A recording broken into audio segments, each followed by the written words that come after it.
আমার পেছনে বিচিত্রা।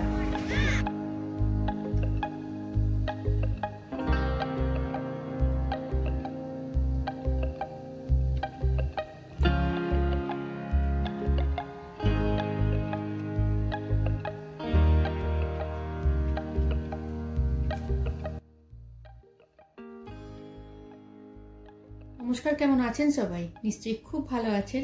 মনীষা নতুন আরেকটি ব্লগে স্বাগত জানাই। আজ রোববার, শান্তিনিকেতনে আমাদের দ্বিতীয় দিন। এখন ঘড়িতে 9টা বাজে। এরই মধ্যে আমরা ব্রেকফাস্ট করে তৈরি হয়ে বেরিয়ে পড়েছি। সাথে একটা বড় ব্যাগও নিয়েছি, ওই যে দেবজিতের হাতে আছে দেখছেন। সারাদিন আজকে শান্তিনিকেতনে ঘোরাঘুরি করে সোনাঝুরি হাটও তো যাবো, তাই হোটেল থেকে একেবারে তৈরি হয়ে বেরিয়েছি। এখন আমরা যে টোটোতে করে যাচ্ছি, এই টোটো চালক দাদার সাথে কাল সৃজনী শিল্পগ্রাম যাওয়ার সময় পরিচয় হয়। ওনাকে আমাদের এত ভালো লাগে যে আমাদের সঙ্গী করে নিয়েছি। এ দাদাই আমাদের পুরো শান্তিনিকেতন ঘোরাবেন। তাছাড়া ইনি এখন আমাদের গাইড। ওনার মুখ থেকে শান্তিনিকেতনে কত গল্প শুনছি। যেমন এতদিন পর্যন্ত গল্পেই শুনেছিলাম বিশ্বভারতী ইউনিভার্সিটিতে গাছতলায় বসে পড়াশোনা করানো হয়। আজ চোখে দেখে নিলাম এই সেই জায়গা। এই জায়গার নাম মৃণালিনী আনন্দ পাঠশালা। ওনার বাবা এসে এই পাঠশালাটা তৈরি করেছেন এই ছোট বাচ্চাদের গাছের গোড়াতে পড়াশোনা করার জন্য। তার জন্য এটার নাম দিয়েছে পাঠশালা। আচ্ছা, এরপরে আছে তিন পাহাড়ি। আচ্ছা চলো এবার তিন পাহাড়ি যাই।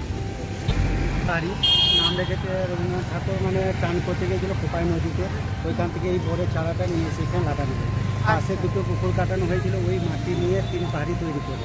আচ্ছা, আর এই পাশে একটা চাপা কল ছিল, ঠিক আছে। আচ্ছা, ওই চাপা কলে গ্রাম থেকে যে মানুষগুলো আসতো এই মাটির হাঁড়ি সব নিয়ে শহরে আসতো বিক্রি করতে, তখন ওটা রবীন্দ্রনাথ ঠাকুর এখানে বসে বসে দেখতো। দেখার পরে একটা কবিতা লেগেছিল যে কোমর পাড়ার গরুর গাড়ি সঙ্গে যায় ভাঙনা গাড়ি চালায় কুকুর দাঁড়িয়ে বক্সি গজন। আর আগেকার শহরের লোকগুলো এসে এখানে গুড় বাতাসা থাকতো, ওয়াই খেয়ে জলটা খাতো, খেয়ে এখান থেকে যেত। তার জন্য এটা নাম রেখেছে তিন পাহাড়। চলো অন্য কোথায় যাবো এবার। তিন পাহাড়ি, কিন্তু পাহাড় তিনটে দেখা যাচ্ছে না যে ভাই। আচ্ছা,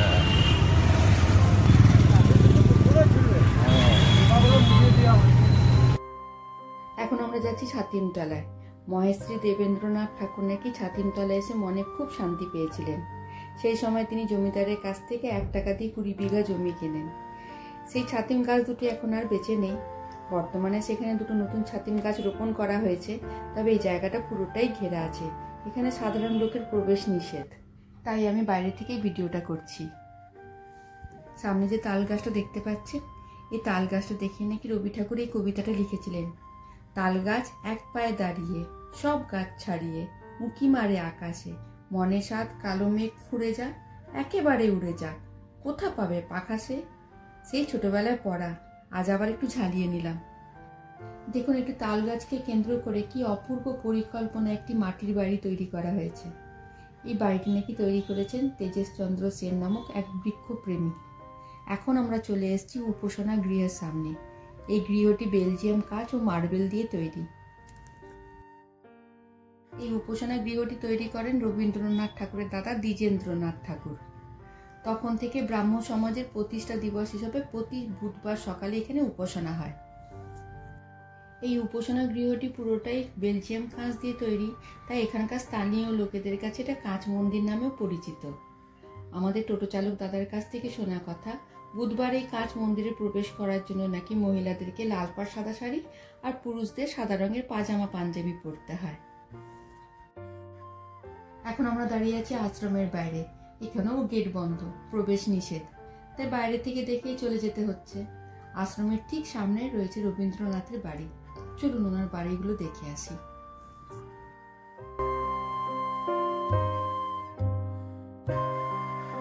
রবি ঠাকুরের বাড়ি দেখার জন্য টিকিট কাটতে হবে, তাই দেবজিৎ গেছে আমাদের টিকিট নিতে। ততক্ষণ আপনাদেরকে একটা জিনিস দেখাই, প্রতিটি বাঙালির গর্বের। দেখুন, বাংলায়, ইংলিশ, হিন্দিতে বড় বড় করে লেখা আছে বিশ্ব ঐতিহ্য প্রাঙ্গণ Santiniketan, world heritage site Santiniketan. এই যে ইউনেস্কোর সার্টিফিকেট।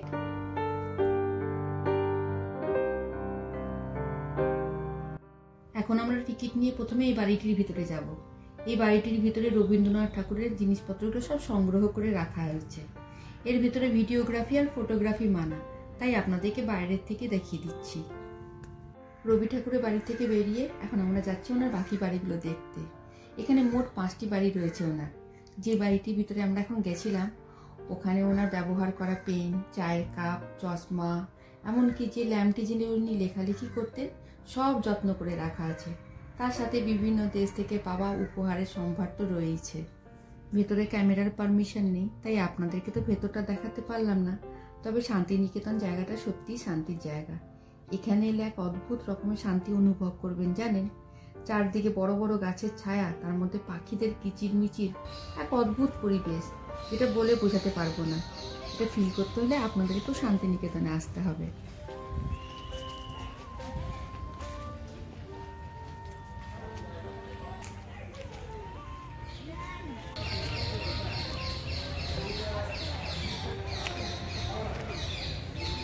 আমার পেছনে বিচিত্রা। এই বিচিত্রা নামে বাড়িটির ভিতরেও ঢোকার পারমিশন নেই, তাই আমরা বাইরের থেকে দেখেই যাচ্ছি। তবে এই বাড়িগুলোকে ভবন বলাই ভালো, এত বড় বড় সব বাড়ি। সময় পেলে রবীন্দ্রনাথ এই বাড়িগুলোতে এসে থাকতেন। ওনার অসংখ্য কালজয়ী লেখা সব এখানেই সৃষ্টি হয়েছে।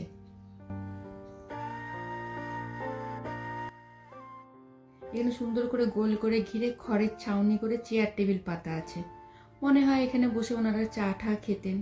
এখন আমরা যাচ্ছি উদয়নের দিকে। এই এলাকার অন্যান্য বাড়িগুলোর মতন উদয়ন বাড়িটি রবীন্দ্রনাথের ভাবনায় তৈরি নয়। এই বাড়ি তৈরিতে ভূমিকা রবীন্দ্রনাথের পুত্র রথীন্দ্রনাথের। এই বাড়ির দোতলা তিনতলা ঘরগুলো নাকি বিভিন্ন আকার আর বিভিন্ন উচ্চতায়। এই যেখানেও লেখা আছে সেই কথাই। চলুন ভেতরে যাই।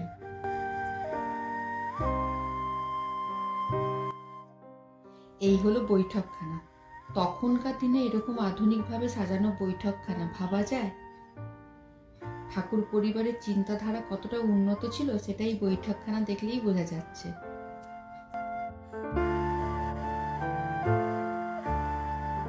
এখান থেকে বেরিয়ে এখন আমরা যাচ্ছি রবীন্দ্রনাথ ঠাকুরের ব্যবহার করা গাড়িটি দেখতে। এই যে এই কালো রঙের কারটি ব্যবহার করতেন উনি, যার নাম্বারটা হলো WBA 8689।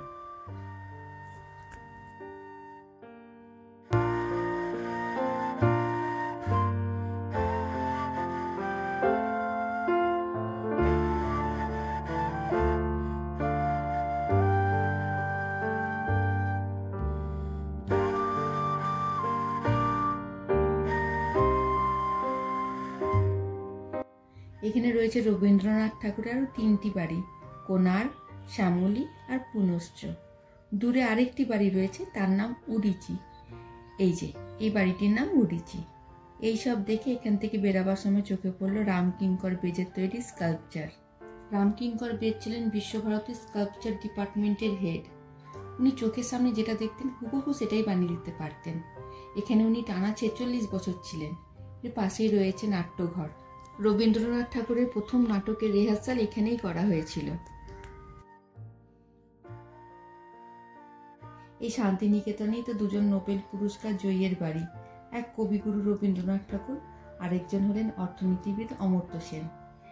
এখন আমরা অমর্ত্য সেনের বাড়ির সামনে দিয়ে যাচ্ছি। এই বাড়িটির নাম প্রতীচি। এইসব রাস্তাগুলো দিয়েই তো এই মহান পুরুষরা একসময় হাঁটাচলা করেছে বলুন। এখন সে কথা ভাবলেই কেমন যেন অবাক লাগছে। এখন আমরা রওনা দিয়েছি আমার কুটির সোসাইটির পথে। শান্তিনিকেতনে এসে কোপাই নদীর তীরে আমার কুটির না দেখলে শান্তিনিকেতন বেড়ানো অসম্পূর্ণ থেকে যাবে যে।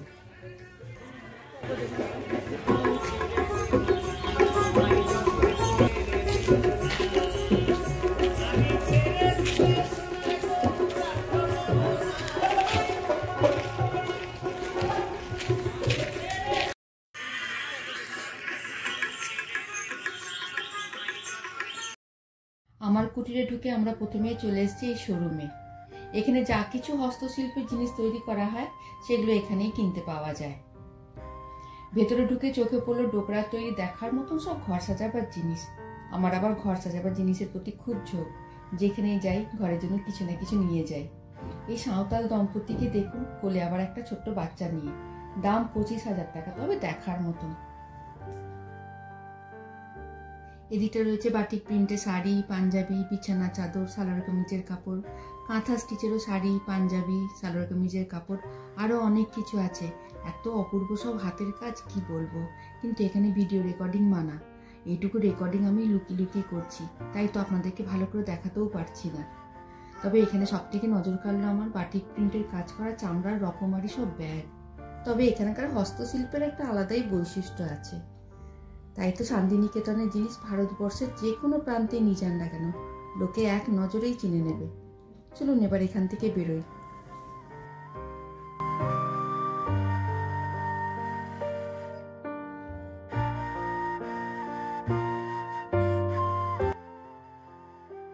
এখানে বসে কেমন বাটিকের কাজ করছে দেখুন। বাটিকের কাজের জন্য মোম গলিয়ে সাদা কাপড়ের উপরে ব্রাশের সাহায্যে ডিজাইন করতে হয়। তবে এই কাজটা একেবারে পিওর সুতি আর না হলে পিওর সিল্কের উপর করতে হবে। তারপর এই কাপড়টিকে রং জলে চোবাতে হবে রং করার জন্য। কাপড়টি শুকিয়ে গেলে আবার গরম জলে চোবাতে হবে, যেন মোমটা গলে ধুয়ে বেরিয়ে যায়। যে শোরুমে আমরা গেছিলাম, পরিষ্কার করার পর কাপড়গুলো ওখানে পাঠানো হয় বিক্রির জন্য। এই যে রং করে কাপড়গুলো এখানে শুকোতে দেওয়া হয়েছে।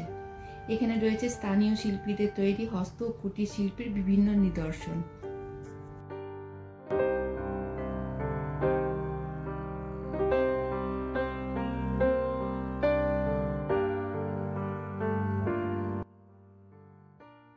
এই মুহূর্তে আমি কোথাও দাঁড়িয়ে আছি জানেন? কোপাই নদীর তীরে। আমার ঠিক পেছনে বয়ে চলেছে আমাদের ছোট নদী। রবি ঠাকুর এই নদীটিকে দেখেই এই কবিতাটা লিখেছিলেন। আমাদের ছোট নদী চলে আঁকে বাঁকে, বৈশাখ মাসে তার হাঁটু জল থাকে। তবে বৈশাখ মাসে হাঁটু জল থাকবে কিনা জানি না, তবে এখন পৌষ মাসে নদীতে বেশ ভালোই জল আছে দেখছি। এই সময় গরু গাড়ি যেটাই পেরোবে নির্ঘাত নদীর জলে ডুবে যাবে।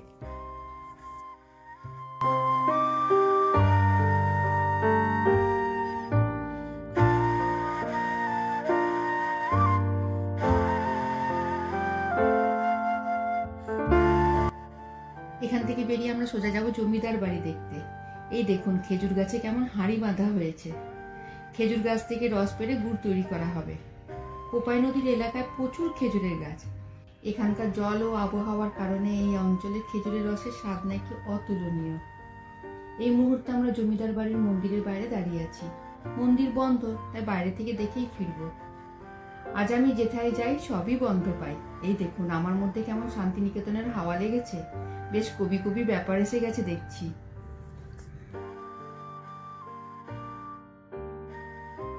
জমিদার বাড়ি থেকে বেরিয়ে একটা দারুণ জিনিস দেখতে পেলাম। 1993 সালে কয়েকজন বুদ্ধ সন্ন্যাসী নির্মিত বিশ্ব শান্তির বার্তাবাহক ধ্যানমগ্ন বুদ্ধদেবের 34 ফিট উঁচু একটি মূর্তি। এই মূর্তিটি এত উঁচু বলে অনেক দূর থেকে পরিষ্কার দেখা যাচ্ছে।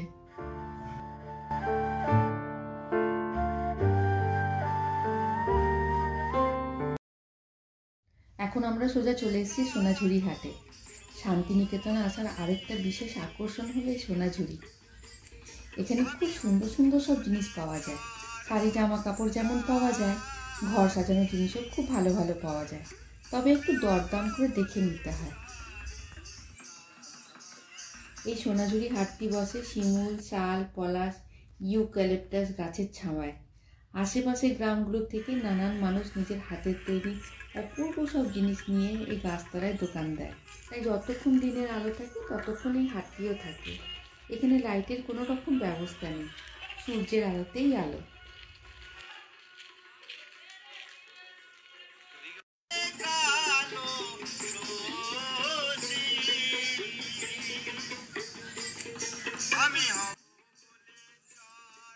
এখানে রয়েছে সব চোখ ধাঁধানো কাঁথা স্টিচের শাড়ি। তবে যা দাম বলছে একেবারে মাথা ঘোরার জোগাড়। 7,800।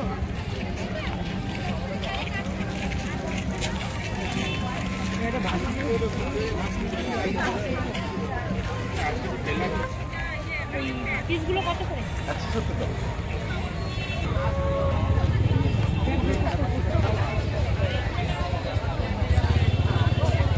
কত বললো এটা?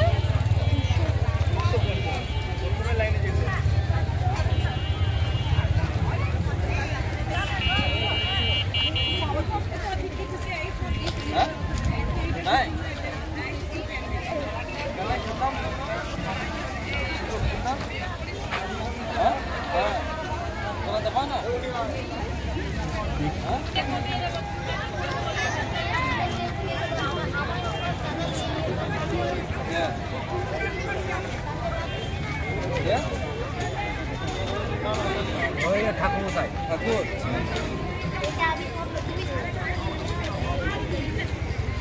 ওখানে কিভাবে যাবো?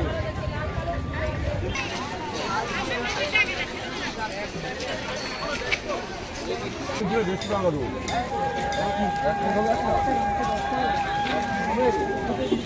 হবো না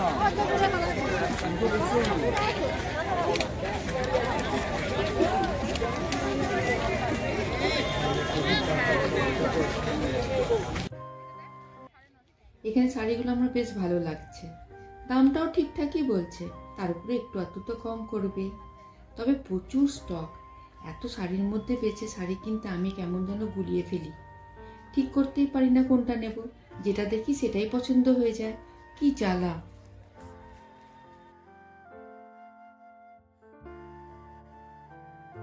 তবে সোনাঝুরি হাটে এসে কেনাকাটার করার ফাঁকে একটু করে রাবড়ি খাবেন, এখানকার রাবড়ি অপূর্ব খেতে। রাবড়ি খেয়ে আবার শাড়ি দেখতে শুরু করেছি। জামশেদপুরে শাড়িগুলোর অনেক দাম, তাই এখান থেকে কিছু শাড়ি নিয়ে যাব ভাবছি।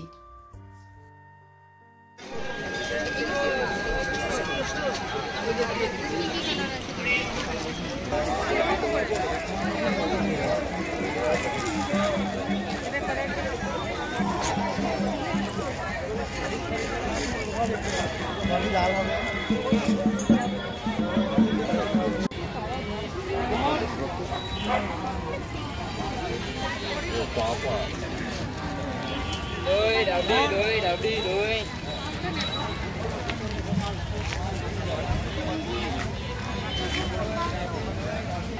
बोला सारा दिन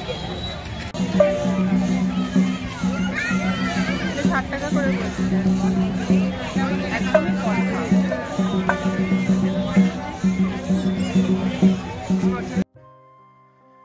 এখন বিকেল 5টা মতো বাজে, সূর্যের আলোর জোর অনেকটাই কমে এসছে, আর কিছুক্ষণের মধ্যেই অন্ধকারও নেমে আসবে। আমরা সোনাঝুরি থেকে বেরিয়ে হোটেলের দিকে যাচ্ছি। প্রচুর কেনাকাটা তো হয়েছে, তার সাথে আমাদের মারাত্মক খিদেও পেয়ে গেছে। সেই ব্রেকফাস্ট করে বেরিয়েছি, মাঝখানে একটু রাবড়ি খেয়েছিলাম, এই যা। তো আজকের ব্লগটা আমি এখানেই শেষ করলাম। আমার এই ব্লগটা আপনাদের কেমন লাগলো কমেন্ট করে জানাবেন, যদি ভালো লাগে লাইক আর শেয়ার করে দেবেন। আর যদি আমাকে ফেসবুক পেজে দেখে থাকেন তাহলে পেজটা ফলো করে আমার পাশে থাকবেন। খুব তাড়াতাড়ি দেখা হবে, টাটা।